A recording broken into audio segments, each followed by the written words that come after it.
The transport ship broke through the clouds of Nexer Prime, and Kira Vasquez pressed her face against the window, like a child seeing snow for the first time.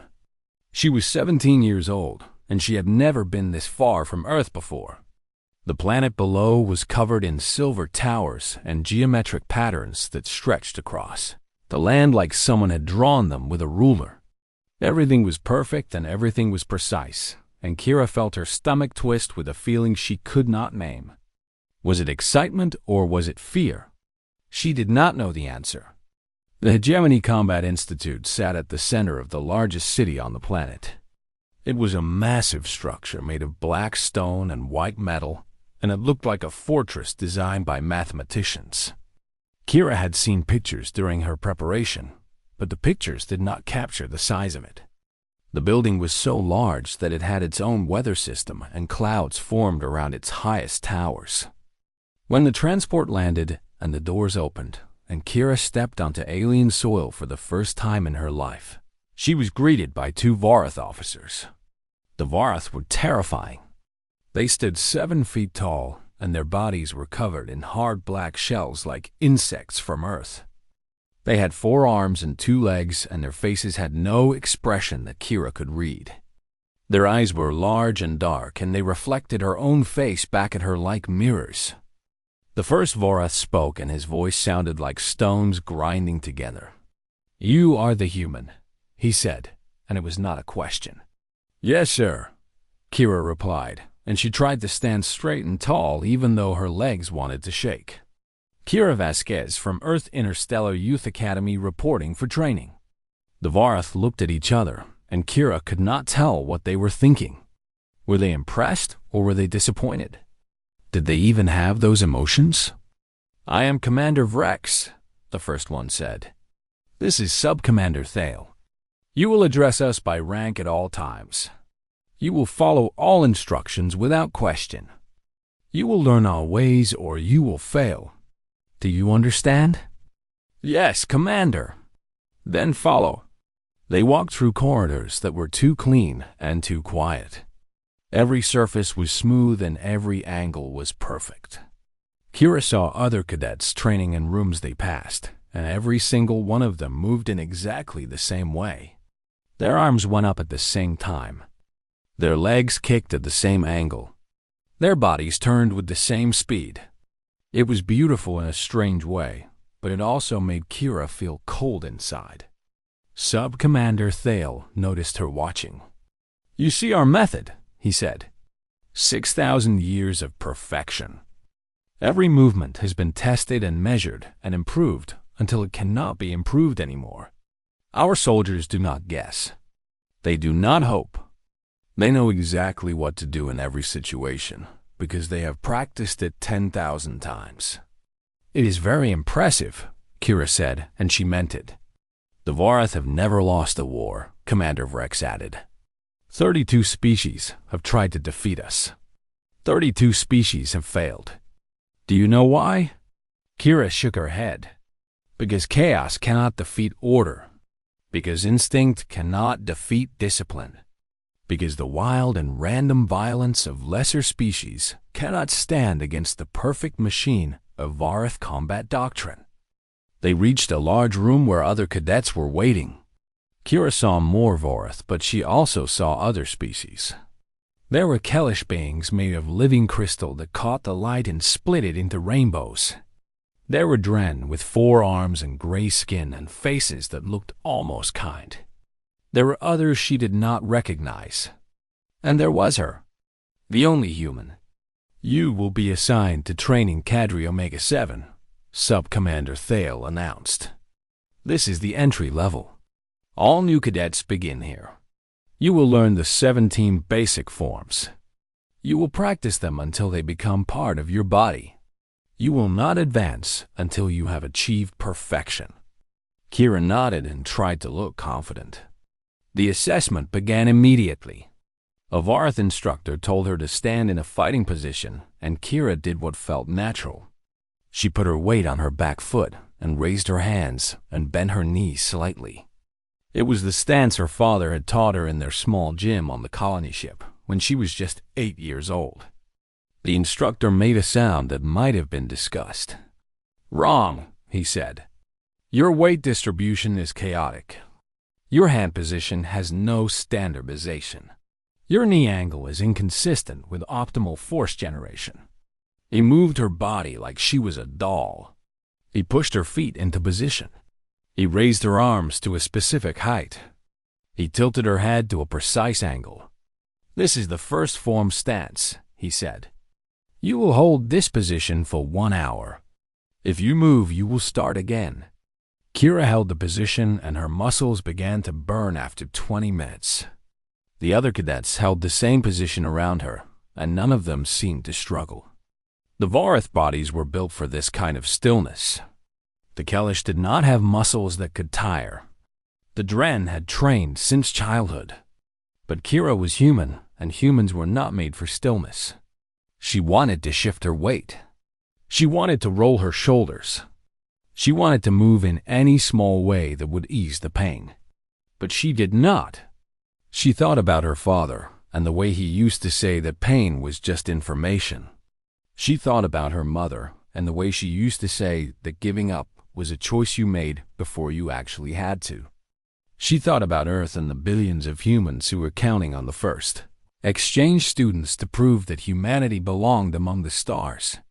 She held the position for 1 hour, and when the instructor finally told them to stop, she did not show how much it had hurt. Commander Vrex watched from the doorway, and he made a note in his record. The human female had failed every technical assessment. Her form was contaminated with unauthorized variations. Her instincts pulled her toward chaos at every opportunity. But she had not complained, and she had not quit. Perhaps there was something there worth observing. Or perhaps she would wash out like all the others who could not adapt to Vorath discipline. Time would tell. Kira returned to her small room that night, and she sat on her bed and she looked at her hands. They were shaking from exhaustion, and her whole body ached. But she smiled. She had survived day 1, and that meant she could survive day 2. And if she could survive day 2, then she could survive day 3. And if she could do that, then maybe she could survive them all. The Vorath wanted to teach her discipline, and she would learn it. But she would not forget what her father taught her. She would not forget the dirty fighting and the quick thinking and the 1,000 small tricks that had kept humans alive on a dangerous planet for 1,000,000 years. She would learn their way, but she would keep her own. And someday, that might make all the difference. Weeks passed and Kira learned what true repetition meant. On Earth, she had thought she understood practice. She had trained in her father's gym for years. She had repeated kicks and punches thousands of times. But the Vorath took repetition to a level that made her Earth training look like a casual hobby. She performed the first strike 17,000 times in a single week. Not 1,700, not 1,700. 17,000 individual repetitions of the exact same movement. Her arm went up at a 45-degree angle. Her wrist rotated exactly 90 degrees. Her fingers closed at the precise moment of impact. Every single time. If she varied by even 1 degree, the sensors in the training room detected it and allowed. Alarm sounded and she had to start her count over from 0. The first time this happened, she was at repetition 400 and she wanted to scream. The second time it happened, she was at repetition 800 and she wanted to cry. The third time it happened, she was at repetition 1200 and she felt something inside her go quiet and cold. That was when she understood what the Vorath were doing. They were not just teaching her movements. They were trying to erase everything she already knew. They wanted to delete her instincts and replace them with their programming. They wanted to take the wild human girl and turn her into a perfect machine. And Kira decided that she would not let them.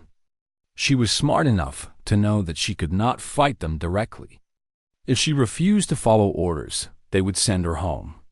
If she argued with her instructors, they would mark her as a failure. If she showed them that she was holding on to her old training, they would find a way to punish her until she let it go. So she did something clever. She learned to layer. On the surface, she performed the Vorath forms with acceptable accuracy. Her first strike met the minimum standards. Her second form passed inspection. Her movement patterns satisfied the sensors most of the time. But underneath that surface, she kept everything her father had taught her. When she practiced alone in her room at night, she moved the way humans moved. She threw elbows and knees and headbutts that had no place in Vorath doctrine. She practiced the dirty tricks that her father called equalizers, because they let a small person defeat a big person.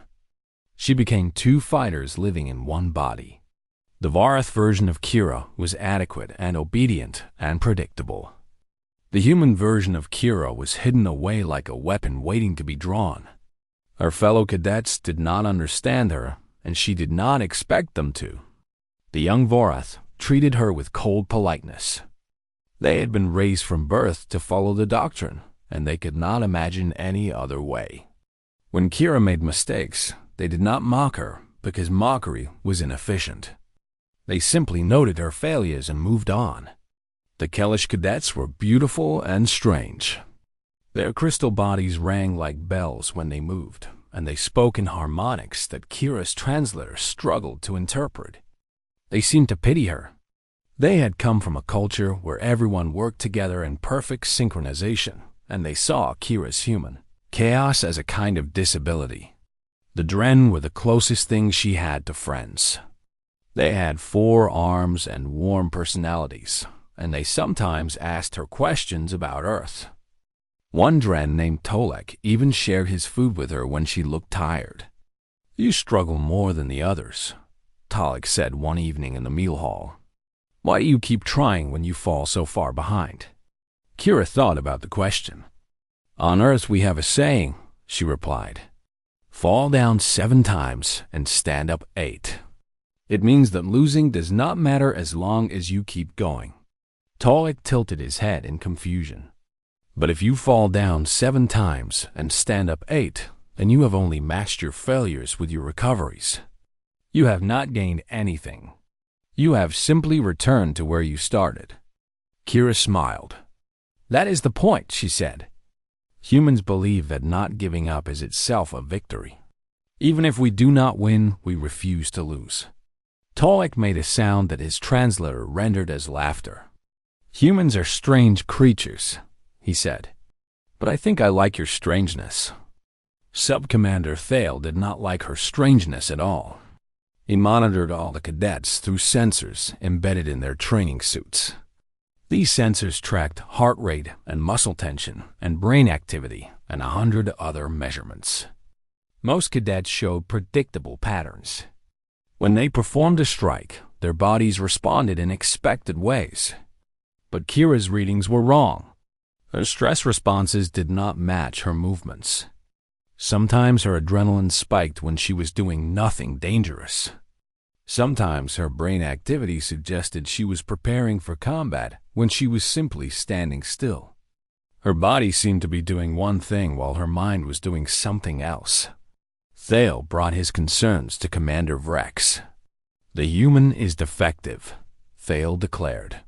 "Her biometric readings indicate internal conflict. She performs all forms, but her body rejects them at a fundamental level. I recommend removal from the program before she contaminates the other cadets." Vrex reviewed the data carefully. "You may be correct," he said slowly. "But I have observed something interesting during her sparring sessions." "What have you observed?" "There are moments when she begins a movement that does not match any form we have taught her. Her body starts to react with techniques I do not recognize. But then she stops herself and performs the approved response instead." Thale's dark eyes narrowed. "This confirms my assessment. She is fighting against our training. Her instincts are overriding her discipline." "Perhaps," Rex agreed. "Or perhaps she is choosing discipline over instinct. There is a difference between a soldier who has no instincts and a soldier who has instincts but controls them. The first type can only do what they are told. The second type chooses to do what they are told. And which type is more valuable? Rex did not answer immediately. He thought about the 32 wars the Vorath had won. He thought about the perfect doctrine that had never failed them.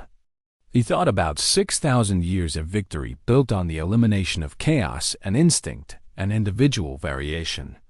And then he thought about the small human girl who fell down every day and stood up every day and refused to break no matter how hard they pushed her. "I do not know," he finally admitted. "But I think we should find out." Thale disagreed strongly, but Rex was the senior officer. Kira would stay in the program, and Rex would watch her very carefully, because something about the human girl made him feel an emotion he had not experienced in decades of perfect Vara service. He felt curious, and curiosity was almost as dangerous as chaos. The Crucible exercise was the most important test of the training year, and every cadet knew that failure meant shame. Kira stood with her cadre in the deployment bay and listened to the briefing. 30 cadets would be dropped into a simulated urban environment. Combat drones would hunt them for 6 hours. The drones were programmed with predictable attack patterns that matched scenarios from Vorath military history. If the cadets applied their training correctly, they would survive. If they made mistakes, they would be hit with stun charges that hurt very much and left bruises that lasted for weeks. "The drones will attack in patterns you have studied," the briefing officer explained. "Pattern Sigma 4 comes from the north. Pattern Delta 7 comes from the east. Pattern Omega 2 comes from above. You know the correct responses. Execute them perfectly and you will succeed." Kira memorized the information along with everyone else. She had studied the attack patterns until she saw them in her dreams. She knew that Sigma 4 required Formation 3 with cadets arranged in a defensive triangle. She knew that Delta 7 required Formation 7 with a rotating shield wall. She knew that Omega 2 required Formation 12 with everyone flat on the ground in specific positions. The knowledge sat in her brain like a book she had read too many times. But underneath that knowledge, her instincts whispered a warning. What if something goes wrong? What if the patterns change? What if the book does not have the right answer? She pushed those thoughts away. This was not the time for doubt. This was the time to prove that a human could match Vorath discipline. The transport carried them to the simulation zone and dropped them in the center of a ruined city. The buildings were fake, but they looked real. The streets were empty, but they felt dangerous. The sky was gray, and the air smelled like smoke, and Kira's heart beat faster despite her training. Cadre Omega 7 will proceed to Checkpoint Alpha, the team leader announced.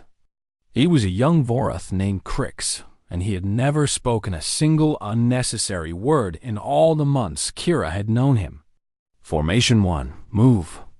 They moved through the streets in perfect synchronization. Every step was measured. Every turn was coordinated. Kira stayed in her assigned position and watched her angles exactly as she had been taught. The first drone attack came from the north just as predicted. Pattern Sigma 4, Crix announced. Formation 3. The cadets shifted instantly into a defensive triangle. Kira took her position and raised her training weapon and fired at the exact targets she had memorized. The drones fell one by one and the attack ended in 43 seconds. Perfect. The second attack came from the east. Pattern Delta 7. Formation 7. Again, the cadets responded with machine precision. Again, the drones were defeated. Again, Kira performed her role without error. Hours passed and the sun moved across the fake sky. 5 attacks came, and 5 attacks were repelled. The cadre suffered 0 casualties, and Crix allowed himself a small sound of satisfaction. 1 hour remains, he announced. We will achieve a perfect score. That was when everything went wrong. The 6th attack did not come from the north or the east or above. It came from everywhere at once. Drones poured out of buildings and rose from the streets and dropped from the sky in numbers that were not supposed to be possible. The patterns were wrong. The timing was wrong. Everything was wrong. Crix froze. His mind searched through every pattern he had memorized and found nothing that matched. There was no formation for this. There was no correct response. The book did not have an answer. What do we do? A Kellish cadet cried out, and his crystal body rang with fear. No one answered. The Vorath cadets stood like statues. The Dren looked at each other with wide eyes. The Kellish began to crack under the stress of not knowing what to do. And Kira stopped thinking. Her body moved before her brain could catch up. She grabbed Tolek and threw him behind the wall just as 3 drones fired at where he had been standing. She rolled across the ground and came up with a blade she had taken from a fallen training dummy. She threw the blade, and it spun through the air and hit a drone in its sensor cluster, and the drone crashed to the ground. "Move!" she screamed at the frozen cadets. "Move or die." Her voice broke something in them. Crix blinked and started giving orders that made no sense. The other Vorath tried to form formations with too few people. A Kellish cadet shattered when a stun blast hit his weakened crystal structure. But Kira did not try to form anything. She just fought. She kicked a Vorath cadet out of a kill zone and did not apologize. She grabbed a Dren's secondary blade and used it to deflect a stun bolt. She screamed again, and the sound was so strange and so loud that the drones paused for a fraction of a second. That fraction was enough. She pulled Crix behind cover and slapped his face to break his shock. "Tell them to scatter," she yelled. "Tell them to run and hide and stop trying to form patterns. The patterns are broken. We need chaos." Crix stared at her like she had spoken in an alien language. "Chaos is defeat," he whispered. "No," Kira said fiercely. "Chaos is survival. Watch." She burst out of cover and ran in a zigzag pattern that no Vorath would ever use.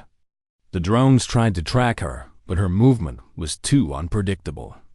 She reached a cluster of 3 frozen cadets and physically pushed them towards safety. She picked up a piece of debris and threw it at a drone and missed. But the drone turned toward the movement, and that gave another cadet time to escape.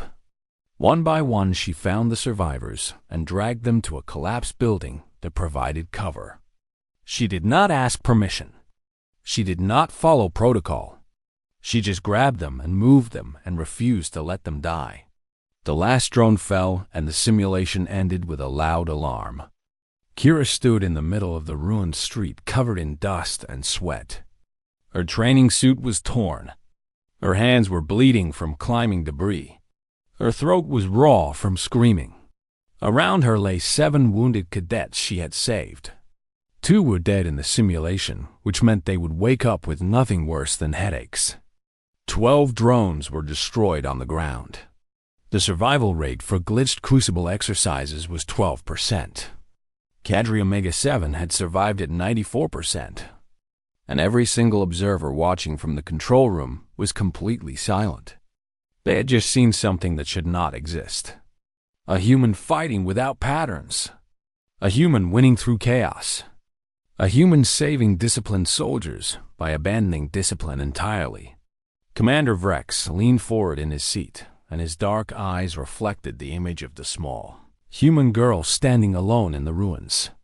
"Interesting," he said quietly. It was the biggest understatement of his entire career. They came for Kira the next morning. 4 Vorath guards in formal armor appeared at her door before she had finished her morning meal. They said nothing, but their presence was a message that needed no words. She was in serious trouble. Kira had expected this.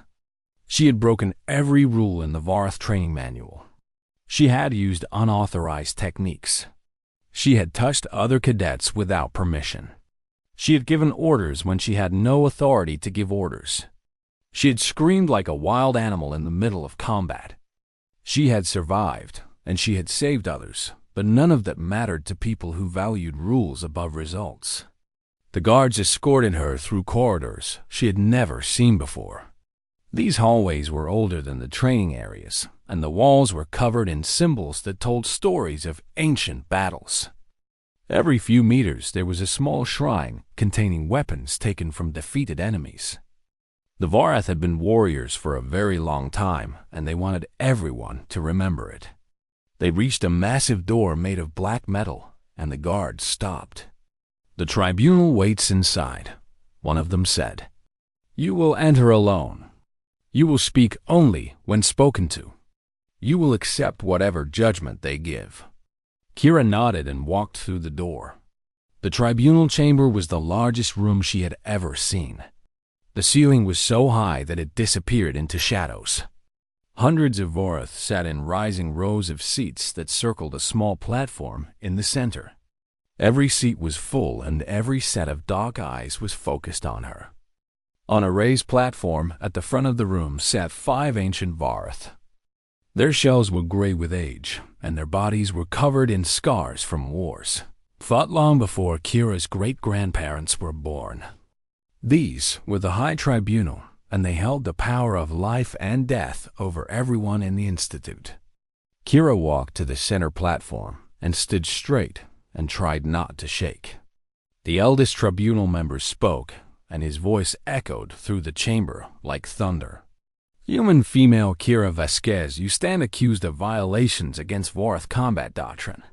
The charges are as follows: deviation from approved methodology, use of unauthorized combat techniques, issuance of orders without authority, physical contact with fellow cadets without permission, and most seriously, the crime of instinctive response." Kira felt the weight of those last 2 words. Instinctive response. To the Vorath, this was the worst thing a soldier could do. It meant that your animal brain had taken control. It meant that you were not a warrior, but a beast. It meant that you could not be trusted. "How do you respond to these charges?" the elder asked. Kira took a deep breath. "I did all of those things," she said clearly. "I do not deny it. But I did them to save my cadre. If I had not acted, they would have died." A murmur ran through the crowd. The Vorath did not usually show emotion, but this was unusual enough to provoke a reaction. Accused soldiers almost always apologized and begged for mercy. They did not admit their crimes and justify them. The simulation would not have killed them, another tribunal member said coldly. They would have been stunned and marked as failures. "Your intervention was unnecessary. With respect, the simulation was broken," Kira replied. "The attack pattern was not in any training manual. My cadre had no response prepared. They froze because their discipline failed them. I acted because my training did not fail me." "Your training?" the elder repeated. "You mean the chaos and violence you learned on your death world? The barbaric fighting styles that have no place in civilized warfare? That is not training. That is the thrashing of a primitive creature." Kira felt anger rise in her chest, but she kept her voice calm. "My training kept me alive. My training kept 7 other cadets alive. Your discipline left them standing like statues waiting to be destroyed." The chamber exploded with noise. Vorath shouted at each other and at Kira. Some demanded her immediate expulsion. Others called for neural restructuring to remove her defective training. A few suggested that she should be made an example to discourage other humans from applying to the Institute. The elder raised one arm and silence fell instantly. "Does anyone speak in defense of this human?" he asked. For a long moment, no one moved. Kira felt her hope begin to fade. She would be sent home in disgrace. She would have failed not just herself, but all of humanity. The first human exchange student would be remembered as a disaster.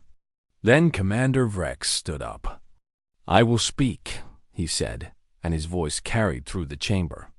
Every eye turned to him. Vrex was well known and well respected.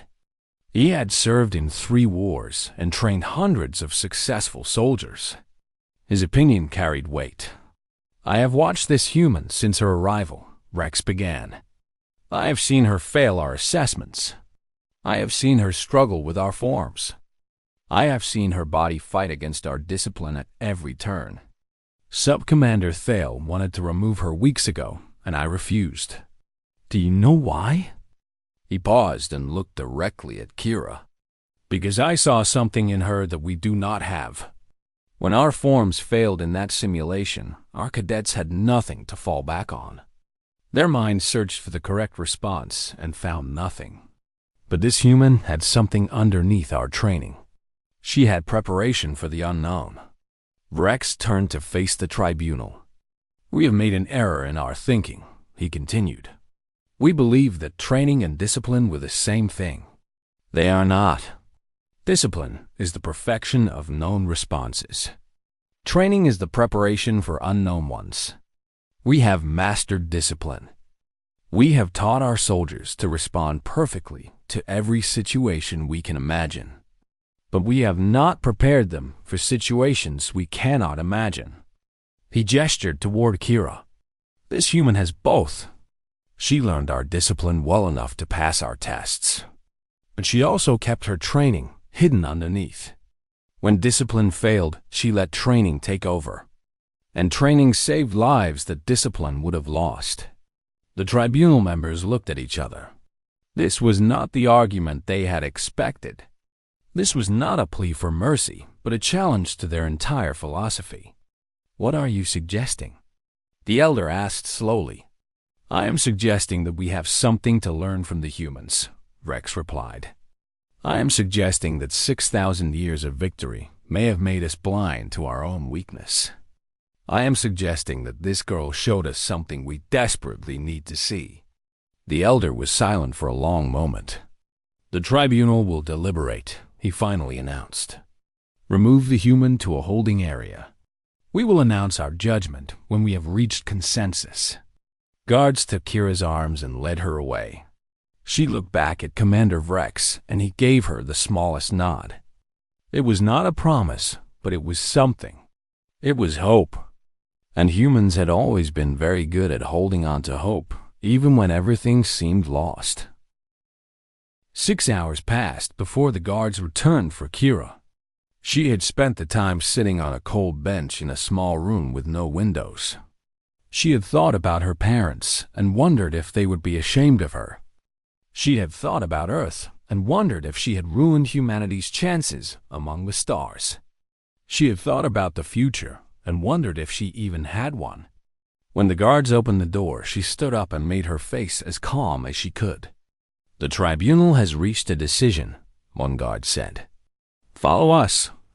They walked back to the great chamber, and Kira noticed something different immediately. The atmosphere had changed.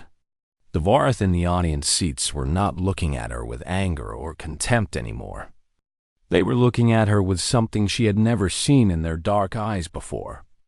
They were looking at her with curiosity. The elder tribunal member spoke. "Human female Kira Vasquez, this tribunal has deliberated for many hours. We have reviewed the evidence. We have considered Commander Rex's arguments. We have debated the fundamental questions his words have raised." He paused and Kira held her breath. "We find that your actions during the Crucible exercise violated 17 separate articles of Varth military law. Under normal circumstances, you would be expelled from this institute, and your mind would be restructured to remove the contaminating influences of your primitive training." Kira's heart sank. "However," the elder continued, and that single word made her heart leap again, "we have also found that your actions saved 7 lives that would otherwise have been lost. We have found that your instinctive responses were not random but purposeful. We have found that you demonstrated a capability that no Vorath soldier possesses." He stood up and the entire chamber stood with him. "The tribunal has decided not to punish you. Instead, we have decided to promote you." A gasp ran through the crowd. This was unprecedented. A cadet facing trial had never been promoted in the entire history of the Institute. "We are creating a new position," the elder explained. "You will be designated Adaptive Response Consultant. Your role will be to train our elite soldiers in the skills you have demonstrated. You will teach them to respond when their discipline fails. You will prepare them for situations that cannot be predicted." Kira felt dizzy, and she was not sure if she was dreaming. "Do you accept this position?" the elder asked. "Yes," Kira said, and her voice cracked with emotion. "Yes, I accept." The next 2 years changed everything. Kira worked with the highest-level training cadres in the Institute. Her job was strange and difficult. She did not teach them new forms or new patterns. Instead, she broke the forms and patterns they already knew. She created scenarios with no correct answer. She threw chaos at soldiers who had never experienced chaos.